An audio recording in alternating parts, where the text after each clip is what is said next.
ಇದು ಸಮಸ್ಯೆ ಇರುತ್ತೆ ಸರ್, ಈಗ ಓಲ್ಡ್ ಆದ್ರೆ ಎಷ್ಟು ದಿನದವರೆಗೆ ಇರುತ್ತೆ ಆ ಥರ? ಈಗ ಸದ್ಯಕ್ಕೆ ಡೇಟ್ ಇಲ್ಲ ಸರ್, ನಾವು ಡೀಟೇಲ್ಸ್ ಕೊಡ್ತೀವಿ. Depends on the investigation sir. ಅದು ಏನಾಗುತ್ತೆ, ಸೈಬರಿಂದ ಬಂದರೆ ಅವ್ರ ಇನ್ವೆಸ್ಟಿಗೇಷನ್ ಮಾಡಿದಾಗ ಅದು ಫಸ್ಟೇ ಇದಾಗಿದೆ ಅಂತ ಅವ್ರಿಗೆ ಅನಿಸಿದರೆ, ಮೈನ್ ಅಂತ ಅನಿಸಿದ್ರೆ ಲೇಟ್ ಆಗ್ಬೋದು. ಇಲ್ಲಾಂದರೆ ಇವ್ರದ್ದು ಏನಾಗಿಲ್ಲ ಅಂದರೆ ದೆವಿಲ್ ತೆಗಿಬೋದು. ಅದು ಡಿಪೆಂಡ್ ಸರ್, ಇನ್ವೆಸ್ಟಿಗೇಷನ್ ಅದು. ಬಟ್ ಕಸ್ಟಮರ್ ಕೊಟ್ಟ ಮೇಲೆ ಹಿ ಕ್ಯಾನ್ ಅಪ್ರೋಚ್. ಇದು ಟೆಂಪ್ರರಿ ಆಗಿರುತ್ತೆ. ಅದಕ್ಕೆ ನಾವು ನಿಮ್ಗೆ ಏನು ಮಾಹಿತಿ ಬೇಕೋ ನಾವೆಲ್ಲ ಕೊಡೋಕೆ ರೆಡಿ ಇದ್ದೀವಿ. ಈಗ ಗೊತ್ತಿಲ್ಲದೆ ಇರೋರ ಜೊತೆ ಟ್ರಾನ್ಸಾಕ್ಷನ್ ಮಾಡಿದ್ರೆ ಏನು ಸಮಸ್ಯೆ ಆಗುತ್ತೆ? ಈ ಸಮಸ್ಯೆದಲ್ಲಿ ಸೈಬರ್ ಅವರು ಏನಾದರೂ ಹೇಳಿದ್ರು? ಅಲ್ಲಲ್ಲ, ಏನು ಸಮಸ್ಯೆ ಅಂದರೆ, ಈಗ ನಿಮಗೆ ಪರಿಚಯ ಇರೋ ವ್ಯಕ್ತಿ ಬಂದು ನನಗೆ ಅರ್ಜೆಂಟಾಗಿ ಬೇಕು, 10,000 ಬೇಕು, ನಿಮ್ಮ ಅಕೌಂಟ್ಗೆ ನನ್ನ ಹತ್ರ ದುಡ್ಡಿಲ್ಲ, ನಿಮ್ಗೆ 10,000 ಜಮಾ ಮಾಡ್ತೀನಿ ಅಂತ ಹೇಳ್ತಾರೆ. ಸೊ ನಿಮ್ಮ ಅಕೌಂಟ್ಗೆ ಅವರು ಆಯ್ತು ಅಂತೇಳಿ ಕೊಡ್ತೀರಿ ನೀವು 10,000. ಅದು ಜಮಾ ಆಗುವಾಗ ನಿಮ್ಗೆ ಗೊತ್ತಿಲ್ಲ, ಅವರು ಪರಿಚಯನೇ ಇಲ್ಲ, ಅವ್ರಿಗೆ ಹೆಂಗೆ ಬಂದಿದೆ ದುಡ್ಡು ಗೊತ್ತಿಲ್ಲ. ಈಗ ಏನಾಗುತ್ತೆ, ಅವ್ರಿಗೆ ಎಲ್ಲಿಂದನೋ ಬಂದಿದ್ದರೆ ಆ ದುಡ್ಡು ಏನಾಗುತ್ತೆ, ಲೇಯರ್ ಹೋಗುತ್ತೆ. ಅದು ಆ ಲೇಯರಿಂದ ನೀವು ಬಂದರೆ ನೀವೊಂದು ಲೇಯರ್ಗೆ ಬರ್ತೀರಿ. ಸೊ ಗೊತ್ತಿಲ್ಲ, ಅದಕ್ಕೆ ಗೊತ್ತಿಲ್ಲದಿರೋ ವ್ಯವಹಾರಗಳ ಹತ್ರ ಮಾಡಬಾರ್ದು. ಈ ಕಾಲದಲ್ಲಿ ತುಂಬ ಹುಷಾರಾಗಿರಬೇಕು. ಫಾರ್ ಎಕ್ಸಾಂಪಲ್, ಈಗ ಯಾವುದೋ ATM ಅಲ್ಲಿ ನಾವು ದುಡ್ಡು ಡ್ರಾ ಮಾಡಕ್ಕೆ ಹೋಗಿರ್ತೀವಿ, ಅವರು ಡೆಪಾಸಿಟ್ ಮಾಡಕ್ಕೆ ಬಂದಿರ್ತಾರೆ. ಅವರು ಸರ್ ನೀವು ದಯವಿಟ್ಟು ಮಾಡಬೇಡಿ. These are very dangerous. ನೀವು ಹೇಳಿದ್ದು ಒಳ್ಳೆ ಎಕ್ಸಾಂಪಲ್ ಅದು. ನೀವು ಡ್ರಾ ಮಾಡಿ ನಾನು ನಿಮಗೆ ಕೊಟ್ಬಿಡ್ತೀನಿ, ಟ್ರಾನ್ಸ್ಫರ್ ಮಾಡಿ ಅಂತ ಹೇಳ್ತಾರಲ್ಲ, this is the best example. ಅವ್ರು ಯಾರು ಪರಿಚಯನೇ ಇರಲ್ಲ, ನಮಗೆ ಅಲ್ಲಿ ದುಡ್ಡಿಲ್ಲ ಅಂತೇಳಿ ನಾವು ಅನ್ಕೊಳ್ತೀವಿ, ಟ್ರಾನ್ಸ್ಫರ್ ಮಾಡ್ತೀವಿ. ಆ ಥರ ವ್ಯವಹಾರಗಳು ಏನಾಗಂದರೆ ಗೊತ್ತಿಲ್ಲದೇನೆ ನಾವು ಅಂಥ ಕಡೆ ಒಂದು ಲೂಪಲ್ಲಿ ಸೇರ್ಕೊಂಡ್ಬಿಡ್ತೀವಿ. ಗೊತ್ತಿಲ್ಲ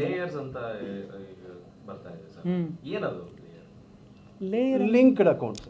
ಲೇಯರ್ ಅಂದರೆ ಒಬ್ಬರಿಂದ ಒಬ್ಬರಿಗೆ ಬಂದಿದೆ ಚೈನ್. ಆ ಚೈನಲ್ಲಿ ಲೇಯರ್ ಆಗುತ್ತೆ. ಯಾವುದೋ ಒಂದು ಟ್ರಾನ್ಸಾಕ್ಷನ್ಗೆ ಅವರು ಲಿಂಕ್ ಮಾಡಿರ್ತಾರೆ, ಸೈಬರ್ ಕ್ರೈಮಿಂದ ಬಂದಿರುತ್ತೆ, ಈ ಅಕೌಂಟಿಂದ ಹೋಲ್ಡ್ ಮಾಡಿ ಅಂತ.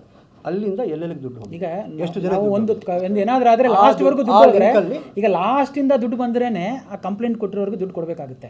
ಇಲ್ಲಾಂದರೆ ಅವ್ರಿಗೆ ಕೊಡೋದು ಕಷ್ಟ ಆಗುತ್ತೆ ಗೌರ್ಮೆಂಟ್ ಅಥಾರಿಟೀಸ್ಗೆ. ಅದರಿಂದ ಅದು ಲೇಯರ್ಸ್ ಅಂತೀವಿ. ಸೊ ಆ ಲೇಯರ್ಸ್ ಅನ್ನೋದು ಅದರಿಂದ ಈ ಥರ ಆಗಿದೆ. ಈ ಥರ ಇನ್ಸಿಡೆಂಟ್ಗಳು ಬರೀ ಸೇವಿಂಗ್ಸ್ ಅಕೌಂಟ್ ಆಗಿದೆ, ಕರೆಂಟ್ ಅಕೌಂಟ್ಗಳ ಮೇಲೂ ಆಗುತ್ತೆ. ಅವ್ರ ಅಕೌಂಟ್ ಎಲ್ಲಿದ್ದರೆ ಅದಕ್ಕೆ ಬರುತ್ತೆ ಸರ್. ಕಸ್ಟಮರ್ ಅಕೌಂಟ್ ಯಾವುದಿದ್ರೆ ಅವ್ರದ್ದು ಆ ಟ್ರಾನ್ಸಾಕ್ಷನ್ ಇನ್ವಾಲ್ವ್ಮೆಂಟ್ ಇದ್ದರೆ, ಇದೆ ಅಂತ ಹೇಳಲ್ಲ, ಇದ್ದರೆ ಗೌರ್ಮೆಂಟ್ ಅಥಾರಿಟಿಯಿಂದ ಏನು ನೀವು ಅವರು ಅಥಾರಿಟೀಸ್ ಕೊಟ್ಟಾಗ ಪೊಲೀಸ್ ಹೇಳಿದಲ್ಲ, police department, court, income tax department ಯಾವುದೇ ಆದೇಶ ನಮಗೆ ಬ್ಯಾಂಕಿಗೆ ನೀಡಿದರೆ ಹೋಲ್ಡ್ ಮಾಡಿ ಹೋಲ್ಡ್ ಮಾಡ್ತೀವಿ.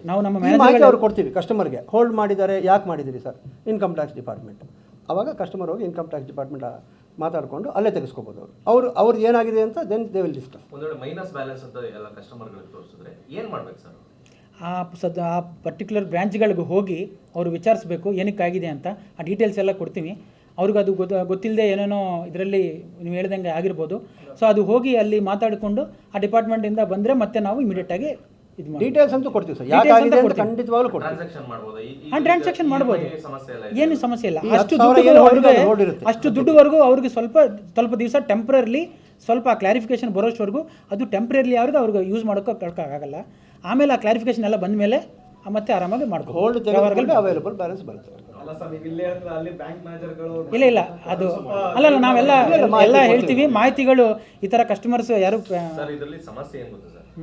ಈಗ ನನ್ನ ದುಡಿಮೆ 10,000 ಸರ್, 9,000 ಮೈನಸ್ ಬ್ಯಾಲೆನ್ಸ್ ತೋರಿಸ್ಬೋದು.